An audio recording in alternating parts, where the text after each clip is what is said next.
అందరికీ ప్రభు పేరట అందరికీ వందనాలండి. గ్రంథంలో కొన్ని మాటలుగా మనము చదువుకున్న భాగము మరొకరి జ్ఞాపకం చేసుకున్నాము.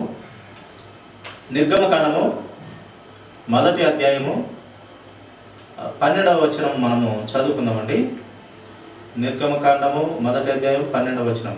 అయినను ఐగుప్తీయులు వారిని శ్రమ పెట్టిన కొలది వారు విస్తరించి ప్రబలిరి, కనుక వారు ఇశ్రాయేలీయుల ఎడల అసహ్యపడిరి. ఐగుప్తీయులు అంట ప్రియులారా, చూడండి, ఇశ్రాయేలీయులను ఎంతో శ్రమ పెట్టినారు. ఆ శ్రమల నుండి దేవుడు విడిపిస్తూ వచ్చినాడు.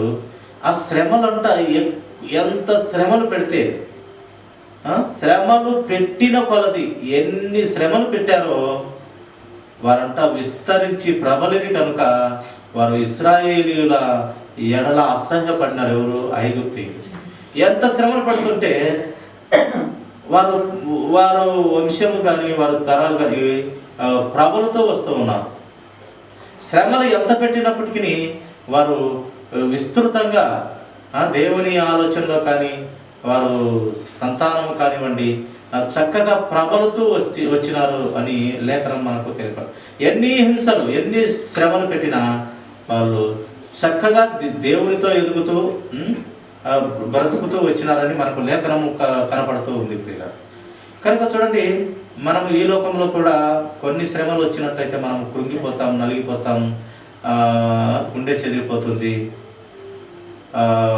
మనసును పదే పదే జ్ఞాపకం చేసుకొని చాలా విమర్శకు లోనైపోతాం, ఇబ్బందులు పడతాం. కానీ ఇక్కడ దేవుని వాక్యం రాయిస్తూ వచ్చినది, ఎంత శ్రమలు వాళ్ళకు పెట్టినా కూడా వారు విస్తరిస్తున్నారే కానీ, ఆ శ్రమలను తట్టుకొని విస్తరిస్తున్నారు కానీ ఆ శ్రమలను బట్టి వాళ్ళు కృంగిపోయినట్టుగా వారు ఇక్కడ కనపడలేదండి. ఐగుప్తీయులు ఎంత శ్రమలు పెట్టినా, శ్రమ పెట్టిన కొలది వారు విస్తరించి ప్రబలిది, కనుక ఆ ఇశ్రాయేలు మీద వారు అసహ్యపడుతున్నారు. ఎంత శ్రమలు పెట్టినా ఏంటి, వీళ్ళల్లో అభివృద్ధి కనిపిస్తుంది అన్నట్టు. కనుక ప్రియులారా, మనకు శ్రమలు వచ్చితేనే మనము తట్టుకుంటామా లేదా అని మనకు పరీక్షలు దేవుడే పెడుతూ ఉంటాడు. చూడండి, అలాగే కీర్తన గ్రంథము 119వ అధ్యాయము చదువుకున్నాము. ఆయన నోటి మాటను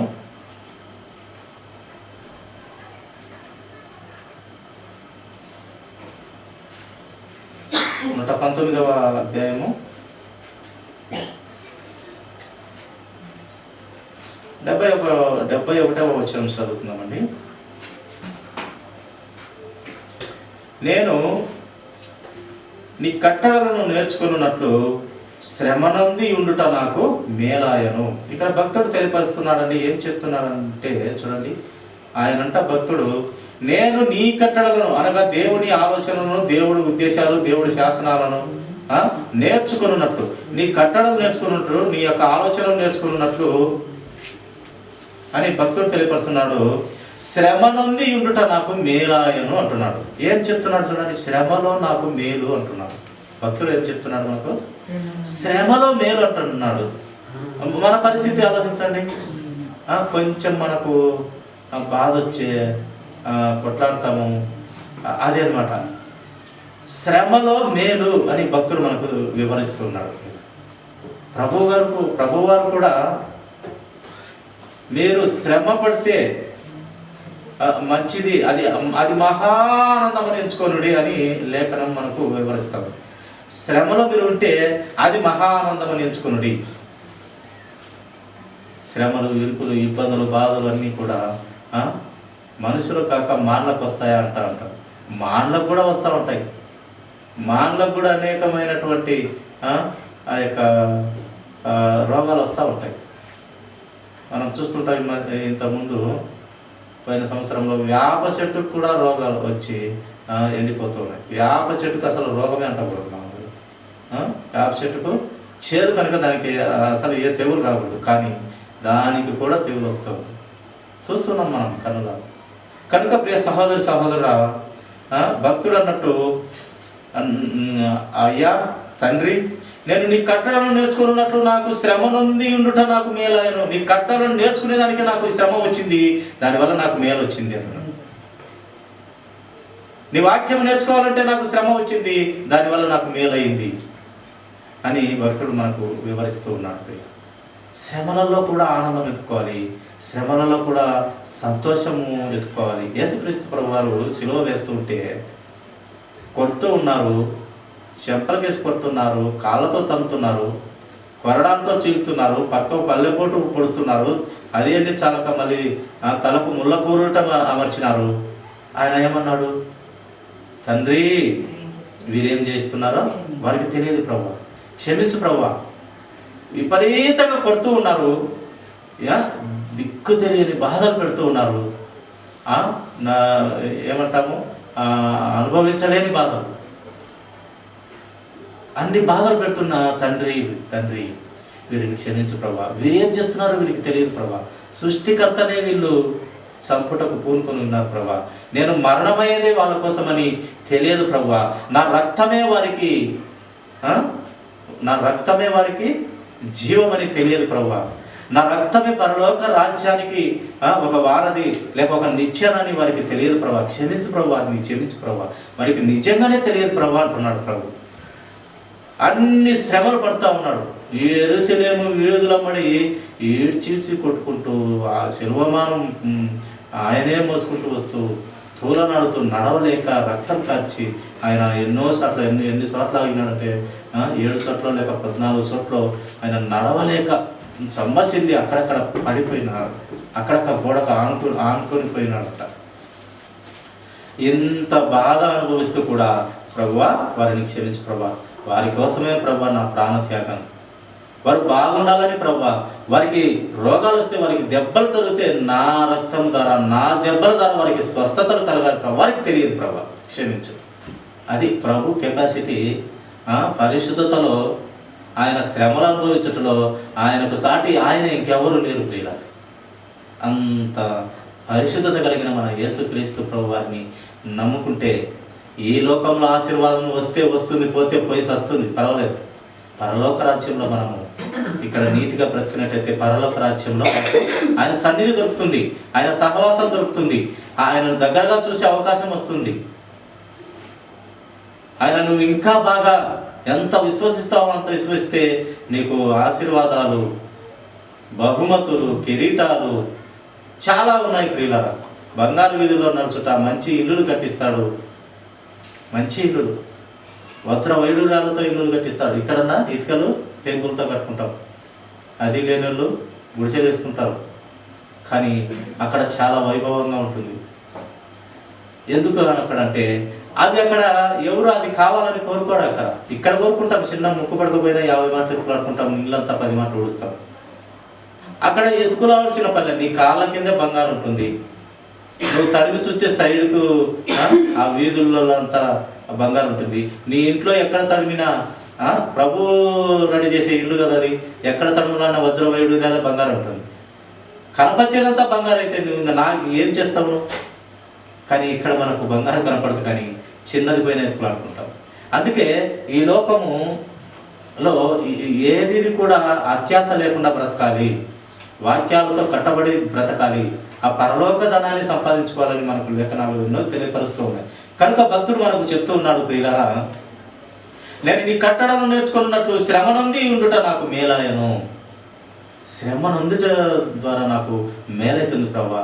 ఎందువల్లంటే నీ కట్టడలో బ్రతుకుతున్నాను, నీ చిత్తంలో బ్రతుకుతున్నాను, నీ వాక్యాన్ని ప్రేమించి బ్రతుకుతున్నాను, కనుక నాకు మేలు ప్రభా, నాకు శ్రమ నొందిన నాకు మేలు అంటున్నాడు భక్తుడు. ప్రియుల చూడండి ప్రియులారా, మరొక లేఖనము మనం చూసుకుందాము. రోమియోలకు రాసినటువంటి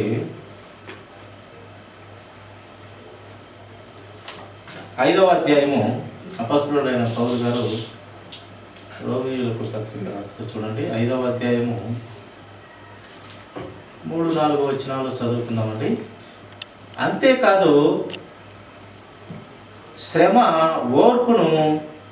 ఓర్పు పరీక్షను, పరీక్ష నిరీక్షణను కలుగజేయనని ఎరిగి శ్రమల యందును అతిశయపడదము. శ్రమలు వచ్చినప్పుడు సంతోషపడదాము, శ్రమలు వచ్చినప్పుడు కృంగిపోక అవి వచ్చినప్పుడు ఎదుర్కొందాము. ఎలా ఎదుర్కొంటామయ్యా? నీ కాడ శ్రమలు వస్తాయి, అనారోగ్యం బాగుండదు, డబ్బు ఉండదు, ఇది ఉందంటే ప్రార్థన చేసుకోవడమే తండ్రికి.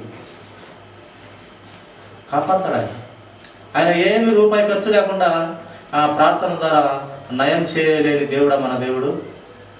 గుండెలు కూడా మారిపోతాయి. గుండె కూడా ఎవరికో అక్కడెక్కడో స్వస్థత జరిగిందంట, గుండెకు పెద్ద బొక్కొందని రిపోర్ట్లు వచ్చిందంట. ఆ ప్రార్థన చేయగానే ఆ పరిశుద్ధాత్మ దేవుడు, మన తండ్రి దేవుడు, యేసుక్రీస్తు ప్రభు వారు ముగ్గురు ఆలకించారు.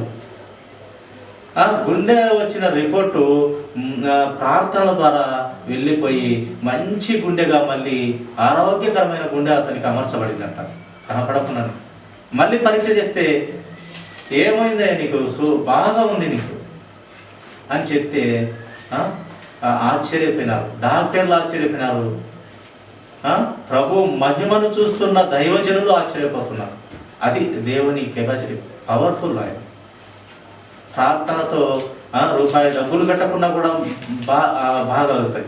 అయితే నీలో విశ్వాసం ఉండాలి, పట్టుదల ఉండాలి, నిరీక్షణ ఉండాలి. నా ప్రభువు నన్ను ముట్టుతాడు లేక స్వస్థపరుస్తాడనే విశ్వాసము, విధేయత నీలో ఉంటే నీవు నేను అందరం కూడా స్వస్థతలు జరుగుతాయి కదా. ఆయన దెబ్బలు తినదే మనం స్వస్థత పొందని కానీ వాక్యం మనకు తెలియపడుతుంది. నా దెబ్బల చేత నా బిడ్డలు స్వస్థత పొందుతారు, ఆయన రక్తం ద్వారా పవిత్రులు అవుతారు. అన్నిటికన్నా మించింది ఇది. మనకు దెబ్బలకే స్వస్థత అయితే ఇంకా మన హృదయాన్ని అంతటిని పవిత్రపరుస్తాడు ఆయన. పవిత్రపరచడం అంటే అది అంత చిన్న విషయం కాదు. ఏ డాక్టర్లు చేయలేని పని, ఎవరు చేయలేని పని ప్రభు వారు చేస్తారు. ఆ పాపాన్ని తీసివేసే పని ఆయనకొక్కరికి మాత్రమే అధికారం ఇచ్చినాడు మన తండ్రి అయిన దేవుడు ప్రియ. కనుక అంతేకాదు శ్రమ ఓర్పు పరీక్ష నిరీక్షణను కలుగజేయను మరి ఎరిగి శ్రమల యందును అతిశయపడదాము, శ్రమల యందును మనము సంతోషిద్దాము, ఆనందించడము, గర్వపడదాము అని భక్తులు మనకు పౌలు గారు చూడు ఆ యొక్క రోమియో సంఘానికి రాస్తూ తెలియపరుస్తూ ఉన్నాడు. ఎలా అయినా సాధ్యము వాక్యం ఇంత పవర్ఫుల్ అంటే పరిశుద్ధాత్మతో నింపబడినటువంటి వారు, పరిశుద్ధాత్మతో నింపబడి అపోస్తులు పేరుంది. అపోస్తులు బండ పునాది మీద వారి పునాది మీద మనమందరం ఉన్నారు. వాళ్ళు చేయగలుగుతున్నారు, విశ్వాసం ఉంచారు, ప్రభువుకు లోపడ్డారు, శ్రమలు పడ్డారు, ఇరుకులు, ఇబ్బందులు, బాధలు. ఆయన అవన్నీ శ్రమలు చాలా అధికం పౌలు గారు. కనుక వారు చెప్తున్నారు, కనుక శ్రమల యందును మనము సంతోషపడాలి, అధిక ఆనందం పొందాలి, మహానందం తెచ్చుకోండి శ్రమలలో మీరు అంటున్నారు దేవుని వాక్యం. చూడండి, ఎబ్రీయులకు రాసినటువంటి పత్రిక 5వ అధ్యాయము 8వ వచనం కూడా చూడండి, ఒక మాట చూస్తాము. ఎబ్రీయులకు రాసినటువంటి పత్రిక 5వ అధ్యాయము 8వ వచనము, ఆయన కుమారుడై ఉండి తాను పొందిన శ్రమల వలన విధేయతను నేర్చుకొనెను. ఏం నేర్చుకున్నారంట చూడండి, యేసుక్రీస్తు ప్రభు వారంట ఆయన కుమారుడై ఉండి, మన పరమ తండ్రి కుమారుడై ఉండి యేసుక్రీస్తు ప్రభు వారు తాను పొందిన శ్రమల వలన ఏం నేర్చుకున్నాడంట? దేవుడు విధేయత నేర్చుకున్నాడంట. అంతే కదా, వాళ్ళ వంతున కొట్టి కొట్టి కొట్టి ప్రాణం తీస్తుంటే, శూలాలతో గుస్తుంటే, ములకరుటం పెట్టి వీటి మీద పిడుగుతులతో, అవి చాలక మళ్ళీ కొరడా దెబ్బలతో తన్నుతున్నారు, కొడుతున్నారు, ఉమ్మి వేస్తున్నారు. ఇన్ని చేస్తుంటే ఆయన ఆ శ్రమల వలన ఏం నేర్చుకున్నాడంట? విధేయత నేర్చుకున్నారంట. ఎవరు? యేసుక్రీస్తు ప్రభు. మనం ఎవరినన్నా ఒక మాటనే, మనం ఉమ్ము వేసిన ఒక మాటనే, కొట్టిన పొరపాటున ఒక మాటనే తట్టుకుంటామా? తట్టుకోలేము. ఇది మట్టి శరీరం, ఇది పనికిమాల శరీరం. మన బ్రతుకులే రోత బ్రతుకు, బాల్యం నుండి చెడ్డది. లేడు ఒక్కడు లేడు. ఎవరు? నీతిమంతుడు. నీతిమంతుడు లేడు, ఒక్కడు లేడు. బాల్యం నుండి మన చెడ్డలు. మనం ఎంత నీతిగా బ్రతికినా మురికి గుడ్డలే.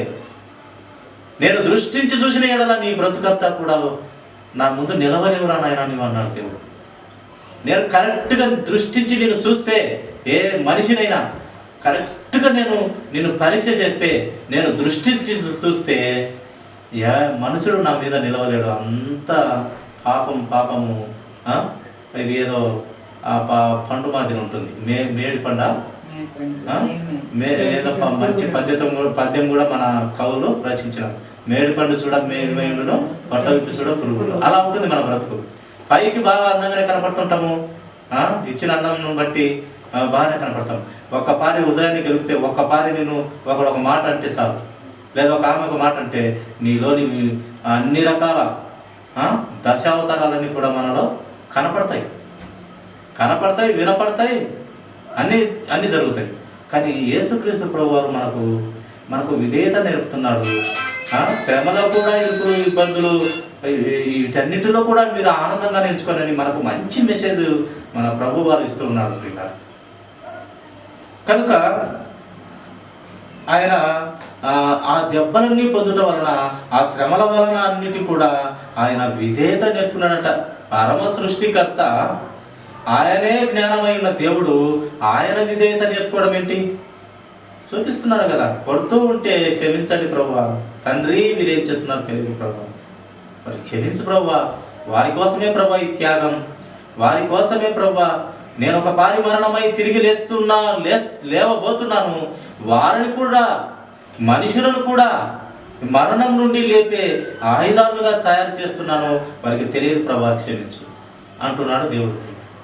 కనుక మనకు శ్రమల ద్వారా యేసుక్రీస్తు ప్రభు అంత గొప్పవారే, జ్ఞానమైన దేవుడే, జ్ఞానముకు మూలమైన యేసుక్రీస్తు ప్రభు వారే శ్రమల ద్వారా విధేయత నేర్చుకుంటున్నాడంట. ప్రియుల, ఎంత గొప్ప అద్భుతమైన దేవుని మాట. దేవుడు విధేయత నేర్చుకోవడం, మనం కదా నేర్చుకోవాల్సింది విధేయత, మనం కదా పనికి మళ్ళం. కానీ దేవుడు మాదిరి చూపిస్తాడు, మనం ఎలా బ్రతకాలో ఏలు పెట్టి నడిపిస్తాడు. వచ్చి మనము డైరెక్ట్గా వచ్చి ఏలు పెట్టి నడిపాడు. వాక్యం అనే దేవుని వాక్యమై ఉన్న దేవుడు వాక్యంతో ఏలు పట్టి నడిపిస్తాడు.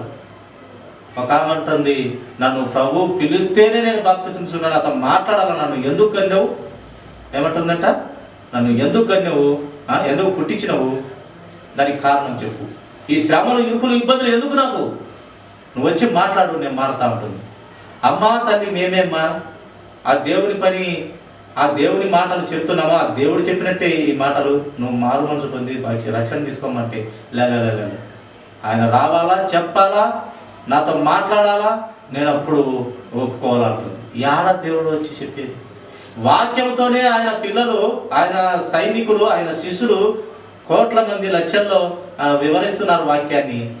ఇంకా దేవుడు ఎప్పుడు వచ్చేది? ఇప్పుడు దేవుడు అంతా రాడు ప్రియుల, వస్తాడు అత్యవసరమైనప్పుడు. నీ పరిస్థితులలో, నీ కుటుంబంలో ఆయన అవసరత ఖచ్చితంగా నీకు కనపడాలి, నువ్వు ఆయన మహిమ చూడాలంటే కొందరికి కనపరుస్తాడు, కానీ అందరికీ కనపడదు. అందరికీ వాక్యంతోనే మనకు కనపడుతూ ఉంటాడు.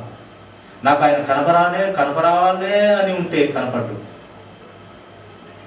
కనుక ఆయన ఏమై వ్రాయబడింది మన గ్రంథంలో, బైబిల్ గ్రంథంలో దేవుడు ఏమై ఉన్నాడని వ్రాయబడింది? అదృశ్యుడు, కంటికి కనపడినటువంటి దేవుడు ఆయన, అదృశ్యుడైన దేవుడు ఆయన, ఆత్మ అయిన దేవుడు. కనపడడు, కంటికి వినపడతాడు, కానీ ఆయన కోటాను కోట్ల మంచి లక్షణములు కనపడతాయి. బైబిల్ అంతా ఆయన కోటాను కోట్ల మంచి తత్వములు కనపడతాయి, మనకు మంచి ఆలోచనలు కనపడతాయి, కానీ ఆయన ఈ రూపంతో మనకు కనపడదు. కనుక ప్రియ సహోదరి, అంత సృష్టికర్త విధేయత నేర్చుకున్నాడు.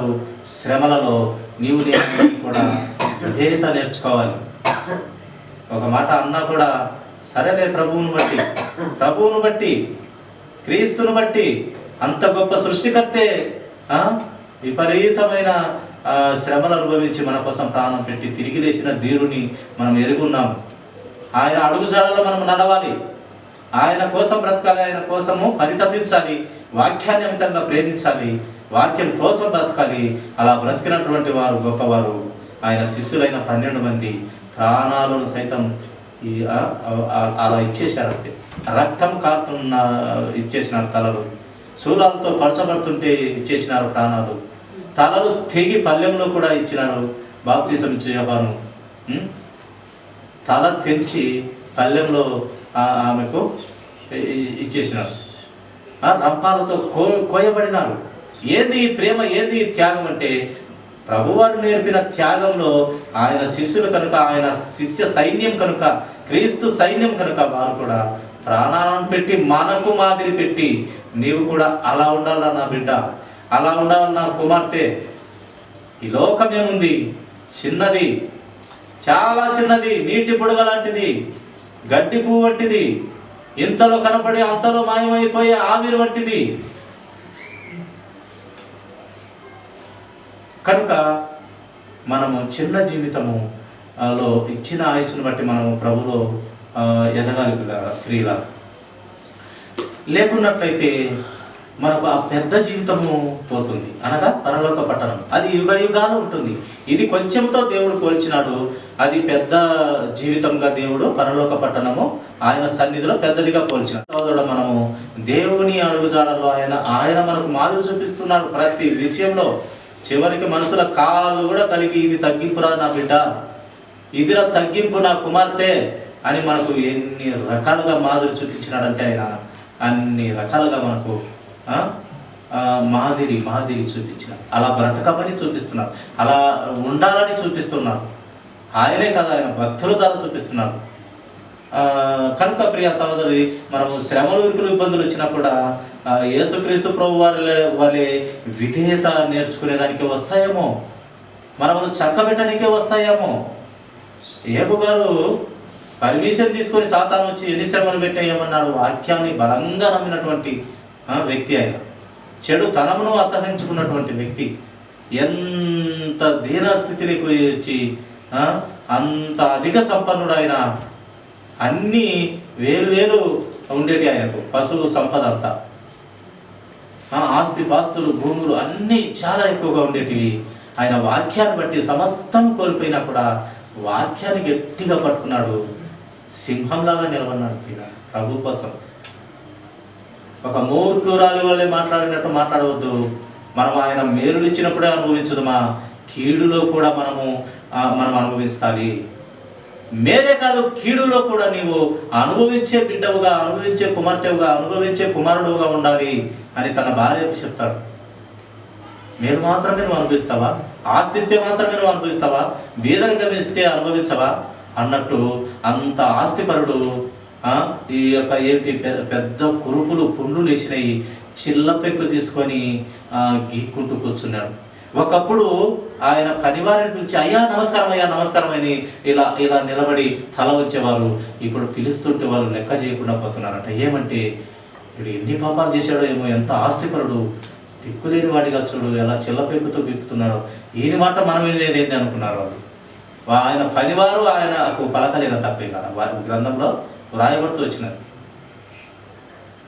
అయ్యా అంటే రాండంటే పలకడం లేదట. అంతకుముందు పిలిస్తే, అంత బాగున్నప్పుడు పిలిస్తే తలకాయ వచ్చి చేతులు కట్టుకునే చెప్పండి అయ్య గారని మాట వినేవారంట. కానీ మొత్తం సర్వం సమస్తము పిల్లలతో సహా మొత్తం చనిపోయిన యెహోవా ఇచ్చెను, యెహోవా తీసుకున్న ఆయన నామమునకే మహిమ కలుగును గాక. ఎంత గొప్ప మాదిరి యోగు భక్తుల్లో మనకు పెట్టినాడు. అందుకే చిన్న వచ్చినప్పుడు మనము ధైర్యంగా ఎదుర్కోవాలా. సరే ఎదుర్కోలేకుంటే ప్రార్థనలు అడగాల, డబ్బు లేకుండా ప్రార్థనలో అడగాలంతే.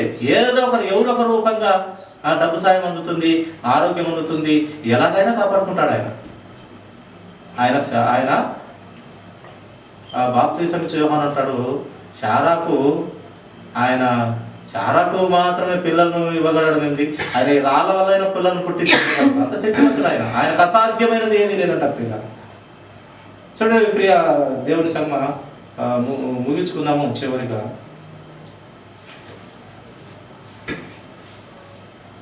మొదటి పేతురు గ్రంథము 1వ అధ్యాయము, పేతురు మొదటి పత్రిక 1వ అధ్యాయము 7వ వచనం చూసుకొని ముగించుకుందాము. నశించిపోవు సువర్ణము అగ్ని పరీక్ష వలన శుద్ధపరచబడుతున్నది కదా. నశించబోతున్న సువర్ణం అంట, ఆ బంగారు అగ్ని పరీక్ష వలన ఏమవుతుందంట, అది శుద్ధపరచబడుతున్నది కదా. దానికంటే అమూల్యమైన మీ విశ్వాసము. బంగారు కంటే అమూల్యమైందంట మన విశ్వాసం. ప్రియులారా, దేవుడు చెప్తా ఉన్నాడు వాక్యం. బంగారు కంటే విలువైనది మీ విశ్వాసము. ఆ బంగారు నలగొట్టబడుతుంటే ఎంత నలగొట్టబడితే అది ఎంత ఏమవుతుందంట, అంత కాంతిస్తూ ఉంటుందంట, అంత మెరుపుతో వస్తుందంట అది. అలాగే నీవు నేను అందరూ కూడా యేసుక్రీస్తు ప్రభువు ఎంత నలగొట్టినాడు, ఎంత ఎంత ఇబ్బంది పడ్డాడు. ఇందాక మనం వాక్యంలో చదువుకున్నాం. ఆయన ఈ విశ్వాన్ని అంతటిని ఆయన ఆయన తేజస్సు ఎలా కనపడుతుంది. ఎవరు బట్టిన అన్ని జనులు సైతం యేసుక్రీస్తు ప్రభువు అంటే ఆయన గొప్పవారు అయి అంటారు. వాళ్ళు నమ్మకపోకుండా ఆయన క్రియలు వాళ్ళకు తెలుసు. ఆయన మీద విశ్వాసం ఉంచకపోయినా ఆయన క్రియలు తెలుసు కనుక ఆయన యేసుక్రీస్తు ప్రభువు గొప్పవారు, ఆయన పవిత్రుడయ్యా అంటారు. వాళ్ళు విశ్వాసం ఉంచలేకపోతారు. వాళ్ళు ఈ సృష్టికర్తను నమ్మలేకపోతారు. అయినా ఆయన గొప్పవాడు, ఆయన పరిశుద్ధుడయ్యా, ఆయన ఏ పాపం చేయలేదయ్యా అని ఈ విధంగా నేను కూడా చాలామంది నోట, అన్యుల నోట విన్నాను. కనుక ప్రియ సహోదరి, ఆయన ఎంతో కొట్టబడినాడు, నలుగొట్టబడినాడు, ఎంతో ఇబ్బంది పడినాడు. ఆయన ప్రత్యక్షత అనగా ఆయన తత్వం మటుకు ప్రపంచానికి ప్రతి మనిషికి తెలుసు. కానీ ఈ లోక సంబంధమైన దేవతంట వారికి గుడ్డితనం కలుగజేసి వారు విశ్వసించలేని పరిస్థితిలో, రక్షణ లేని స్థితిలో ఉంటారు. కానీ దేవుని శక్తి మాత్రం తెలుసు. ఏ దేవుని శక్తి? యేసుక్రీస్తు ప్రభువు దేవుని శక్తి తెలుసు. అందుకే ఇక్కడ చూడండి, అగ్ని పరీక్ష వలన శుద్ధపరచబడుతున్నది బంగారము. దానికంటే అమూల్యమైన మీ విశ్వాసము ఈ శోధనల చేత పరీక్షకు నిలిచినదై. శోధనలు వస్తాయ్యా, పరీక్ష నీకు, దాని ద్వారా నీకు మహిమే కలుగుతుంది.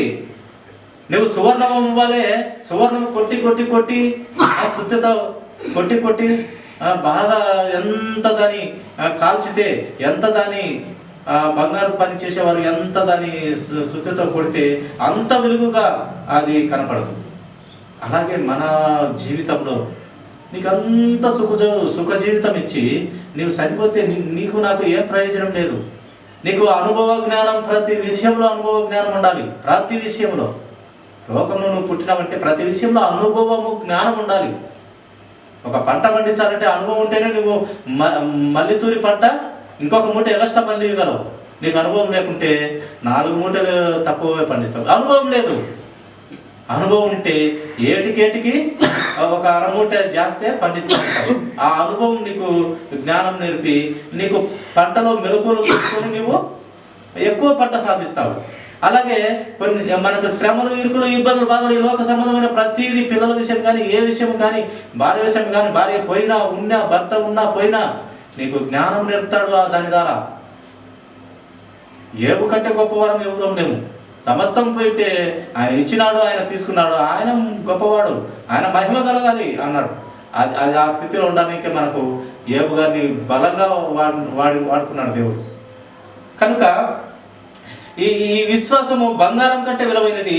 ఈ విశ్వాసము శోధనల చేత పరీక్షకు నిలిచినదై యేసుక్రీస్తు ప్రత్యక్షమైనప్పుడు మీకు మెప్పుడు, మహిమయు, ఘనతయు కలుగుటకు కారణమవుతాయంట. ఈ క్రియలన్నీ ఈ లోకంలో మనము బాధ అనుభవిస్తే, పేదరికం అనుభవిస్తే, ఇరుకులు, ఇబ్బందులు, బాధలు అన్నీ అనుభవిస్తే అంట మనకు యేసుక్రీస్తు ప్రభు వారు ప్రత్యక్షమైనప్పుడు ఏం చెప్తున్నాడు ఇక్కడ చూడండి.